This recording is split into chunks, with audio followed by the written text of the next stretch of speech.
So there's a homeless guy, he's always there where I used to give food near my shop. So I decided now to drive there and to see if he's still there. If I find him sitting there, this is gonna be his lucky day, because today I'm going to change his life. So that's my shop, YOLO. You see, second floor. So that's my shop there, YOLO Milk Tea. Tapos the guy, he's always there. He always sits near the waiting shed. So let's see if he's still there. So as you see guys, that's the guy there. He's wearing white shirt, and then he has like a sack of garbage, bottles, different stuff inside his bag. I have my stuff here. He went down to him. He's just checking him if he has something, just to be safe. We are not, you know, trying to make fun of him or anything, but you gotta be safe, because we are trying to do something good, but at the same time we don't want to do something crazy. So you always gotta be safe guys if you want to do something good. Yeah, good morning. Good afternoon. Good afternoon. Sige. Ano pangalan mo, kuya? Agusto po. Agusto? Vinosa. Agusto Vinosa. Kamusta? I always see you, do you marunong English or hindi? Wala po kung natapos. Tagalog na lang? I always see you, malapit, collecting bottles like that. Yan po sa Zapote palengke. Sa Zapote? Kasi may Baclaran Tambo. Oo. Yan, nakakarating pa akong Pasig. Sana sir, hingin na tulong, hindi para sa akin. Para po sa asawa ko. Wala na problema. Asawa ko po kasi sir may sakit. Oo. Ito po yung resita ng gamot. Kailangan medicine? Yung gamot po nung asawa ko na iinumin niya. Oo. Ito po, wala po akong pambili. Wala na problema. Mamaya, I'll give you envelope. May pera sa loob. Sige? Maraming salamat. Alright, let's go. Kuya, I will tell you kwento. Sige? Taglish kasi yung Tagalog ko hindi sobra fluent. Dati sa bansa ko marami pera tayo, pero bigla wala na dahil sa gera. Bigla may gera sa bansa ko, tapos wala na bahay, wala na kotse, wala na lahat. Oh, wala na lahat. Experience ko yung feeling para homeless ako.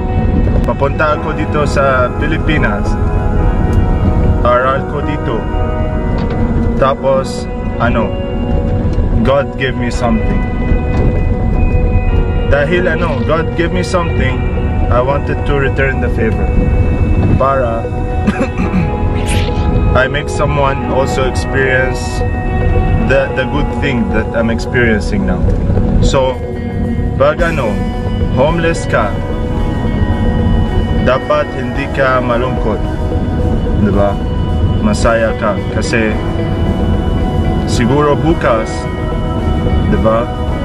Siguro bukas may bago plano. Tapos yung mas importante, hanap mo na trabaho, kasi lahat tayo, diba, alam natin paano, gusto mo, tubigero, electrician, plumber, diba? Pwede, construction worker, pwede rin. Dapat kasi hindi pwede we just sit tapos wala na plano, diba? Dapat lagi may plano tayo, kasi pag wala na plano, you sit, wala lang pera, diba? Para ito mas importante sa pamilya mo also, diba? Lahat tayo pwede. Tapos yung really pinaka important, wala na diba? When you are homeless, pag homeless tayo, you become like you just wanna do anything, kahit ginagawa mo to get money. Hindi pwede yan, diba? Para mabuhay lang. Oo, para mabuhay lang. Pero lagi yung ginagawa mo mabuti, hindi Pangit, like you shouldn't do something bad, tell him, right? To get money. Hindi ka laging gagawa ng masama para lang makakuha ng pera. Pero ang ginagawa mo ba yun, di ba? Maraming paraan na gawin ng tao na hindi ka makaperwisyo ng kapwa mo. Kahit mamasura, kahit na mamulot ka ng mga plastic-plastic sa mabuting pamamaraan, hindi sa pagnanakaw o masamang gawain ng tao na kagaya ng iba. Nangunguha ng hindi nila pinaghihirapan. Ako, kahit ganito ang buhay ko, nagdarasal din po ako sa Panginoon na matulungan niya ako sa naranasan kong hirap dito sa ibabaw ng mundo. Kaya po lang itong kapatid ko may karamdaman, hindi ko alam kung saan nakukuha ng perang pampagamot sa kanya. Hindi ko nga po akalain na kanina tinawag ako ng mga bata. Sabi ko kailangan ko ang tulong. Hindi po sa para sa sarili ko, para sa kinakasama ko. Paano ka kumukuha yung araw-araw pinakain mo? Sa sa pangangalakal po, panguha ng mga plastic bottle, karton. Doon lang po ako umaasa ng pangbili ng pagkain sa araw-araw. Tapos bibenta sa junk shop. Sa junk shop. Pag pera na, bili ko ng pagkain namin mag-asawa. Luluto ako ng pagkain. Bili ako kalahating kilo bigas, ulam. Ayun hanggang maghapon na po namin yun. Hanggang sa gabi hanggang gabi. Pagkain kami dalawa ng mag-asawa. Tapos patuloy lang din ako nangangalakal. Hanggat pag maganda ang panahon, kagaya ito hindi umuulan. Araw at gabi po yan ako nangangalakal. Magkano kinikita mo sa isang? Siniswerte-swerte sa magdamag, kumikita rin ako ng mga 300. Hanggang umaga yun, mula gabi, mula umaga hanggang magdamag na pangangalakal. Saan ka nakatira? Saan nakatira? Oo. Diyan po sa may C5 tabing ilog lang po kami. Yung bahay ko, trapal-trapal lang kinortinahan ng kumot. Wala po siya pang upay. Kaya yun na kami nagtataga sa tabing ilog. Saan ka nakuha yung sombrero mo? Sombrero FBI? Siguro. Kuha ko na ito sa basurahan. Pero akala ko sa FBI ka. Kasi may FBI dito. FBI Amerikano. Hindi. Ito, may nagtapo ng mga damit. Oo. Tapos, pero may tanong ako. napalakal ko ito. Hindi Amerikano ka. Sigurado? Filipino ko. Filipino? Pure? Pure Filipino. Pero may FBI. FBI dapat pulis ka sa Amerika. Nakalakal ba? Oo. Nakalakal ko sa basurahan. Kung FBI or CIA ka, hindi ko alam. Diba? Mga mamamasura lang ako. Gusto mo ubus na. Hanap ko dito. Meron. Oo. Para malinas tayo. Gusto mo? Pero hindi pwede inom. Ito. Sa kama na. Kama. Oo, like that. Ako din. Maganda yan. Good quality. Quality over quantity. Oo. Nice. Para dry. Ano gusto mo? T-shirt? Chanelas? Shoes? Kahit ano? Sige, kahit ano. Mamaya, hanap ko kahit ano. Hindi na ako makilala na asawa ko pag uwi ko. Pagdating mo, Alden Richards ka na. Ba't ganyan na suot mo? Maganda na, saan ka galing? Mamaya, poging ka na. May forever ka?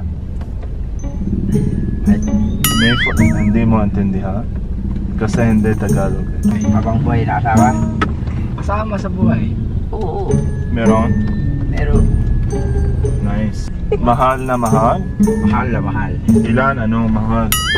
Meron ka? Isa lang. Isang mahal? Magkano? Nabibili ba ang puso? Buso. Bakit marami butas sa daan? Sira ng bako. Ang kalsada. Matino, sisira. Sira ulo. Sira ulo. Pero talaga marami butas sa pulang lupa also. So papunta tayo dito sa loob. Tapos kunin mo kahit ano gusto mo, pagkain or damit, kunin mo. Sige. Tapos after that papunta tayo mamaya sa restaurant, pagkain tayo. Sige. I am here with my stuff from YOLO. Milk tea, bubble milk tea. Make sure to visit us in YOLO. Kahit ano gusto mo, pwede. Choose, diba? Pag ano, gusto mo pagkain, gusto mo damit, pwede ka choose. Let him drive it right para he feel the shopping. Kaya ikaw daw mo. Oo. Feel So- mo yung pag-shopping. Oo.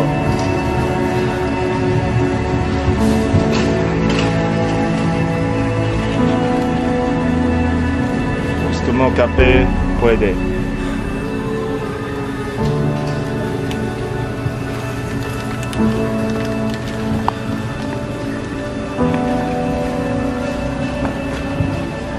Shout out to Copico. You gotta sponsor us, Copico. Because that's the first thing he got. Kuya, may bata ka? We have bata? Pag may bata, kailangan diaper para wala na tayo dito. So we're going to get canned goods, sardinas, tuna. Magaling ni Kuya, he skip the junk food. Hindi siya kunin chips, patata, crispy, pata. Oh, dito marami century, kahit gusto mo, tuna, sardinas. Ito, century, gusto mo.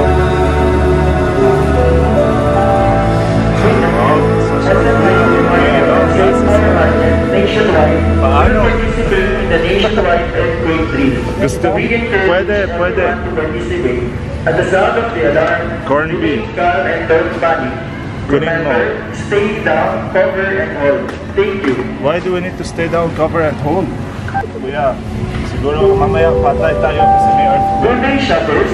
Sa ikaw-8 ng Agosto, ganap na alas 2 hanggang alas 5 for market at safe for market sa buong bansa ay makikisa sa pagsasagawa ng nationwide cover and hold. Maraming salamat po.